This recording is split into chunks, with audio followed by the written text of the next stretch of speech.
হাসিনার ফাঁসি হবে রে ও জাতি রে, সবাই রে জানাইয়া দান রে। হাসিনার ফাঁসি হইলে বাংলাদেশের মানুষগুলো অনেকে খুশি হবে। স্বৈরাচারের ফাঁসি হবে রে ও জাতি রে, সবাই রে জানাইয়া দান রে। হাসিনার ফাঁসি হবে রে ও জাতি রে, সবাই রে জানাইয়া দান রে। আল্লাহ পাক যেন এদের উপরে পরিপূর্ণ গজব ঢালে। আল্লাহ পাক যেন সেই গজব আমার চোখে দেখায়। আল্লাহর কাছে বলি, আল্লাহ যেন সেই গজব আমার চোখে দেখায় এবং আল্লাহ পাক গজব নাযিল করবে, কোনো সন্দেহ নেই। আইন অনুযায়ী আজকের থেকে 30 দিনের মধ্যে তারা আপিল করতে পারবে। অর্থাৎ আজকে থেকে 30 দিনের মধ্যে তারা যদি এসে আত্মসমর্পণ করেন, তাহলে তারা সুপ্রিম কোর্টে আপিল করতে পারবে।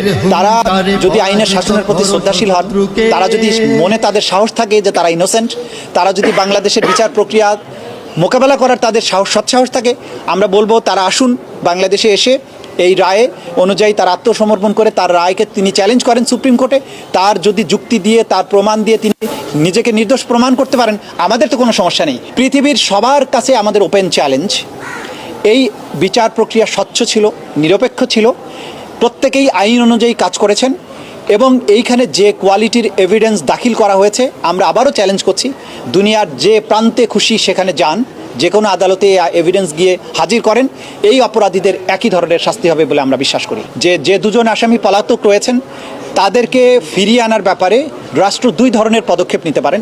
একটি হচ্ছে ভারতের সাথে সম্পাদিত 2013 সালের যে অপরাধীর বহিঃসমর্পণ চুক্তি, অর্থাৎ এক্সট্রাডিশন ট্রিটি 2013, সেই চুক্তি অনুযায়ী আমাদের এখানে যেহেতু মানবতা বিরোধী অপরাধের দায়ে তারা সাজাপ্রাপ্ত হয়েছেন, তাদেরকে বাংলাদেশ ভারত সরকারের কাছে ফেরত চাইবে এবং ভারত সরকার যদি আইনের শাসন, ন্যায় বিচারের প্রতি শ্রদ্ধাশীল হয়, তারা সেই আসামিদেরকে ফেরত প্রদান করবেন এবং তাদেরকে বাংলাদেশে ফেরত আনার মাধ্যমে তাদের উপরে যে সাজা দেওয়া হয়েছে সেটা কার্যকর করা যাবে।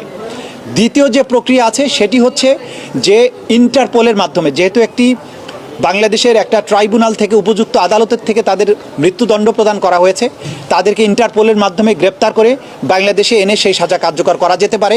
এই ব্যাপারে বাংলাদেশের স্বরাষ্ট্র মন্ত্রণালয়, পররাষ্ট্র মন্ত্রণালয় সম্মিলিতভাবে প্রয়োজনীয় ব্যবস্থা গ্রহণ করবে। গত সারা রাত ধরে আমাদের সকল বিজ্ঞ প্রসিকিউটরগণের নাম্বারে বিদেশ থেকে, অধিকাংশই ভারতীয় নাম্বার থেকে তাদেরকে টেলিফোনে কল করা হয়েছে, তাদের নানান ধরনের গালাগালি, অশ্লীল কথাবার্তা বলা হয়েছে, গালাগালি করা হয়েছে।